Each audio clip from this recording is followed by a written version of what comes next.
Fourth views, चौथा विचार बाकी ठीक है। शराबबंदी को लेकर बिहार में नित्य नए प्रयोग होते हैं। जब से 26 नवंबर 2011 को मद्य निषेध दिवस नीतीश कुमार ने घोषित किया था, इसके पहले वे गली गली गांव-गांव शराब की भट्टियां खुलवा चुके थे। नीतीश कुमार की नीति यही रही है कि पहले शराब को इतना विस्तारित कर दो कि जनता उससे उब जाए और फिर उसको इतना सिमट लो कि जनता नाराज है। उनकी शराब नीति के मामले में यही फार्मूला साफ साफ दिखता है।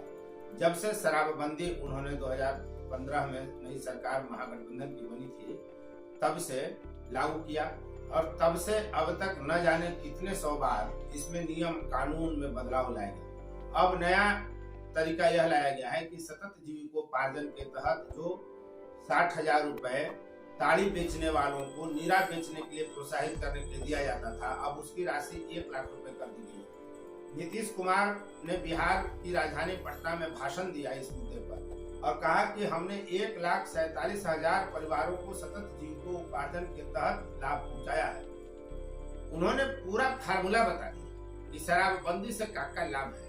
उन्होंने कहा कि 2000 तरह की बीमारी शराब पीने वालों को होती है। जी हाँ, 2000 तरह की बीमारियां शराब पीने के कारण होती है। आत्महत्या के जितने मामले होते हैं उसमें 18% मामले वैसे हैं जो शराब पीकर आत्महत्या करते हैं और होने वाली तमाम सड़क दुर्घटनाओं में 27% लोग ऐसे हैं जो शराब पीकर वाहन चला रहे होते हैं और दुर्घटना में अपनी जान गंवा देते हैं। बात तो सही है, लेकिन शराबबंदी को लेकर उन्होंने एक बार फिर नई घोषणा की है और कहा है कि जो शराब बेचता है वह खुद कहीं से लाता है या बनाता है, ऐसे लोगों को हतोत्साहित करिए, इनको गिरफ्तार करिए, इनके खिलाफ कार्रवाई करिए और जो लोग ताड़ी बेचते हैं उनको नीरा बेचने के लिए प्रोत्साहित कीजिए, हम उनको 1 लाख रुपया देंगे। अब बिहार है तो बिहार में कुछ होते भी रहता है, बिना कुछ हुए भी यहाँ बिना अंडा का भी मुर्गी कभी कभी पैदा होता है। अब कई भाई लोगों ने इसे इस रूप में प्रचारित किया कि जो होम डिलीवरी करते हैं वो अगर शराब बेचना छोड़ देंगे तो सरकार उनको 1 लाख रुपया देगी। जी हाँ, लेकिन बात ऐसी नहीं है। उनके भाषण को आप सुनिएगा इस वीडियो में। उन्होंने अपने अधिकारियों को कहा कि हमने डीएम को तो सम्मानित कर दिया, पटना के डीएम को, लेकिन पटना के डीएम साहब की जिम्मेदारी बनती है कि पटना को ठीक कर। जब पटना ठीक हो जाएगा, राजधानी ठीक हो जाएगी तो राज्य भी ठीक ही हो जाएगा। नीतीश कुमार ने शराबबंदी को लेकर क्या क्या कहा और जब वे कुछ कह रहे हैं तो अधिकारी मजा ले रहे हैं, अधिकारी हंस रहे हैं, कह रहे हैं वो कि जो गड़बड़ी कर रहे हैं उनको थोड़ा सा ठोक ठठाइए, बढ़िया से पकड़िए उनको जो गड़बड़ी कर रहे हैं बिहार में शराबबंदी के मामले में। तो देखिए कि नीतीश कुमार ने अपने करीब आधा घंटा से अधिक के भाषण में क्या कहा। हालांकि आप घबराइए नहीं, हम आपको आधा घंटा का सरदर्द नहीं देंगे। नीतीश कुमार ने अपने आधा घंटा के भाषण में जो बातें कही उनका चुनिंदा भाषण जो है हम आपको इस वीडियो में दिखा रहे हैं। आप देखिए पूरा वीडियो कि नीतीश कुमार क्या क्या कह रहे हैं। अब सबको खुशी होती है और घर का भी काम करते हैं, ये उसी समय हमको सुनने को मिला और एक तरफ से चारों तरफ लोगों ने काम किया और लगातार वही हमने 16 से ही फिर हम लोगों ने लागू कर दिया कि भाई हम लोग करेंगे 15 तक को, 11 से 15 तक तो जो हम लोगों ने किया था नशा मुक्ति दिवस, वही 16 में हमने कहा कि अब ये मद्य निषेध दिवस होगा। और तब से आप समझ लीजिए कि पूरे तौर पर सब जगह जा करके और फिर उसके लिए जो सब कुछ हम लोगों ने आयोजन किया एक तरफ पर जा करके और कितने लोग बिहार भर के लोग जो आए और कितने लोगों ने इसके पक्ष में समर्थन किया और सब तरह का सर्वे किया गया। लेकिन कुछ तो गड़बड़ होता ही नहीं। जब अच्छा काम करिएगा तो ज्यादातर आदमी 90% आदमी तो अच्छा काम की तरफ चला ही जाएगा, लेकिन 10% में कुछ ना कुछ गड़बड़ करने वाला रहता है। तो उसी के लिए तो प्रयास करते ही रहना पड़ेगा। आवाज भी तरह तरह की बात करता है। आप देखिए इन लोगों ने पूरा दिया है और कितने जगह पकड़ रहे हैं, बाहर से भी आ रहा है उसको भी सीज कर रहे हैं। हमने कितनी बार हर बार मीटिंग करते रहते हैं बराबर कि भाई इसको देखिए और इतना ज्यादा कहां हो रहा है।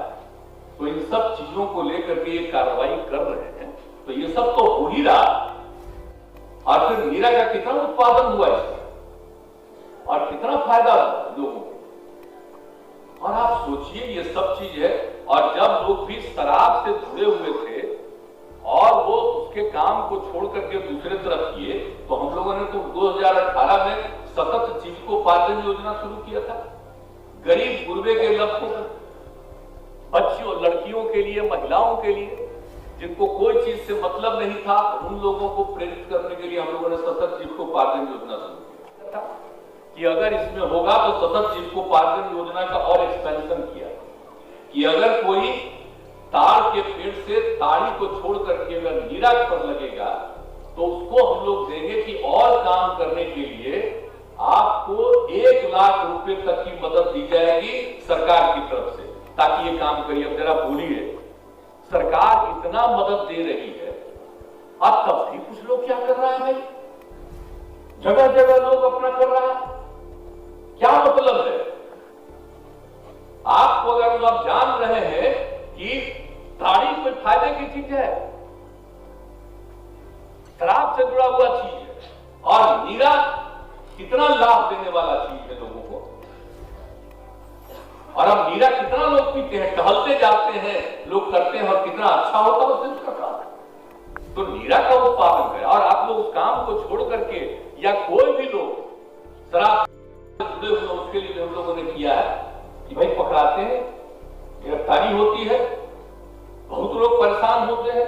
तो हमने तो इन लोगों को कहा है कि असली जो धंधा करता है भीतर में, असली उसी को खोज करके पकड़िए, और बाकी तो अपने बाहर नहीं निकलता है, गरीब गुरबा तबके के लोगों को अपना काम में लगा देता है, कुछ पैसा देता है।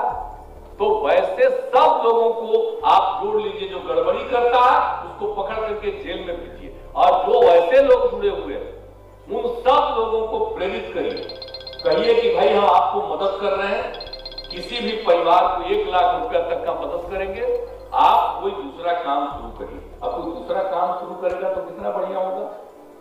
तो अब जो हम लोग कह रहे हैं, अभी तो नया हम और बनाने जा रहे हैं, अब इस कानून में हम और जोड़ने जा रहे हैं सतत जीविकोपार्जन योजना। और सतत जीविकोपार्जन योजना में अब कोई भी इस काम को करेगा, शराब वाले धंधा के साथ जुड़ेगा नहीं, बाहर रहेगा गरीब गुरबा तबका, उनको सरकार देगी 1 लाख रुपया, दूसरा कोई काम करना शुरू करेगा। अभी कई चीजों का नाम बता दिए, गाय पालन, बकरी पालन, कोई भी काम आप कर सकते हैं, किसी भी तरह का व्यवसाय कर सकते हैं, उसमें आपको पैसा मिलेगा। लोग कितना लाभ ले रहा है आप समझ लीजिए। जो हमने कहा सतत जीविकोपार्जन योजना, 1,47,000 परिवार ने सतत जीविकोपार्जन योजना का लाभ लिया। अगर इसी तरह से करिएगा, हम तो और 1 लाख वाला कर रहे हैं, पहले 60,000 था, अब तो हम 1 लाख रुपया कर दिए। अगर इसमें जो आप इससे मुक्ति पाइएगा तो और कितना आगे काम करिएगा। है क्या? अब बापू ने क्या कहा, शराब आदमियों से न सिर्फ उनका पैसा छीन लेता, बल्कि उनकी बुद्धि को हर लेती। तो एक एक जगह इस बात को कहना चाहिए बापू के बारे में। शराब पीने के कारण जो शराब पीते हैं, पूरे दुनिया में 30 लाख लोगों की मृत्यु हुई, और दुनिया भर में एक साल में जितनी मृत्यु होती है उसका 5.3% शराब पीने के कारण मृत्यु होती है। बहुत लोग अपने को काबिल समझते हैं, जानते नहीं है कि शराब पीना ठीक है। अभी तो वहां पर भी दिखा रहे थे, दारू पीने के बाद तो कितना आदमी मरता है, और शराब पीने के बाद जो नकली शराब पीते हैं, गलत शराब पी करके कितने लोग मर रहे हैं, क्या क्या हो रहा है। और अभी हाल कहिए, ये तो हम बाद में कहेंगे, लेकिन आप सोच लीजिए इन्होंने जो कहा है, और शराब के सेवन के कारण ये तो मृत्यु दर हुआ। अगर 20 साल से 39 साल की उम्र के लोग हैं, नौजवान हैं, तो उनकी मृत्यु शराब पीने के कारण 13.5% दुनिया में। कितनी बुरी चीज है शराब। ये हम बराबर सब जगह जाते इस बात को कहते हैं कि ये कौन कह रहा है। वर्ल्ड हेल्थ ऑर्गेनाइजेशन, विश्व स्वास्थ्य संगठन ने अपना पूरा का पूरा सर्वे किया है। शराब के कारण मृत्यु टीबी, HIV, एड्स, डायबिटीज से होने वाले मृत्यु से अधिक है। यानी इन बीमारियों के चलते जितने लोगों की मृत्यु होती है उससे ज्यादा शराब पीने के कारण मृत्यु दर। अभी बताइए, ये कोई हम लोग कर रहे हैं? ये बताइए, जो नेशनल लेवल का आपका है, वर्ल्ड हेल्थ ऑर्गेनाइजेशन, उसकी रिपोर्ट है, हमने तो भेज दिया सब जगह, पढ़िए कितना बुरा चीज है। आप बताइए कि विश्व स्वास्थ्य संगठन की रिपोर्ट के अनुसार शराब लगभग 2000 बीमारियों को बढ़ाता है। शराब का सेवन cancer, AIDS, hepatitis, TB, liver, दिल की बीमारियों, मानसिक बीमारी, माता शिशु से संबंधित बीमारियों के साथ साथ हिंसक प्रवृत्ति को भी बढ़ाता है और महिलाओं के साथ हिंसा में इसकी अहम भूमिका होती है। बोलिए, और आत्महत्या दारू पीने वाले पूरे दुनिया में एक साथ कितने लोग करते हैं? 18% आत्महत्या जो करता है ना, बहुत लोग सुसाइड करते हैं। तो जितने लोग दुनिया भर में सुसाइड करने वाले, उसमें से 18% सुसाइड शराब पीने वाले कर लेते हैं। पीता है लेकिन सुसाइड कर लिया। आप सोच लीजिए। और सड़क दुर्घटना के में जो लोग दारू पी के गाड़ी चलाता है, तो सड़क दुर्घटना दुनिया भर के है। रिपोर्ट है कि जो सड़क दुर्घटना होती है उसका 27% दुर्घटना जो दारू पी करके गाड़ी चलाता है उसी का होता है। अभी क्या हुआ वैशाली में? अभी सबसे हाल में क्या घटना घटी?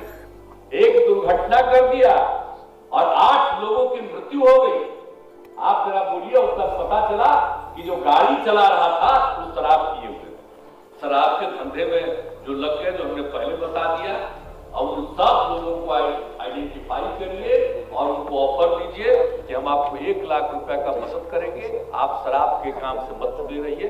लेकिन हाँ, शराब का जो असली काम मूल रूप में करता है, पकड़ा तो बहुत रहा, पीने वाला पकड़ा रहा है, और जो शराब वाला काम कोई धंधा कर रहा है उस काम में कुछ गरीब गुरबा लगा हुआ वो पकड़ा जाता है। असली वाला कुछ पकड़ाता है, सब नहीं पकड़ाता। और सही मायने में जो दारू का धंधा करने वाला है, या तो खुद अपना देसी बनाता है, और कुछ लोग बाहर से विदेशी ला करके अपना बेचने की कोशिश करता है, कुछ दूसरे लोगों से लेकर के बंटवाता है। तो असली लोगों को आप जब पकड़ लीजिएगा, आप पटना के डीएम को तो पुरस्कार दे दिए कि हम तो पटना के डीएम जब ही हमसे मिल जाते हैं, एयरपोर्ट पर जब हम आते हैं, कहीं जाते हैं बाहर, हेलीकॉप्टर से लौट के आते हैं, कि लोग रास्ता दोनों डीएम और सीनियर एसपी दोनों भैया, दोनों को हम यही कहते हैं कि जरा बिहार में ठीक करो। अभी तो पुरस्कृत किया गया है, लेकिन बिहार में जिस दिन आप पूरा ठीक कर लीजिएगा, कि पूरा बिहार ठीक हो जाएगा। सबसे ज्यादा भितरिया में गड़बड़ है अगर कहीं, तो बिहार पटने में है। देख लीजिए भितरिया, बहुत बड़े बड़े लोग हैं। उम्मीद करता हूं कि शराबबंदी पर नीतीश कुमार ने जो कही और उस पर जो वीडियो आपने देखा आपको अच्छा लगा होगा। यदि हाँ, तो चैनल को सब्सक्राइब कर लीजिए, शेयर लाइक कमेंट जरूर करिए और घंटी की आकृति बेल आइकन जरूर दबाइए, ताकि आपके पसंद का वीडियो सबसे पहले आप तक पहुंचे। धन्यवाद। 4th व्यूज, चौथा विचार।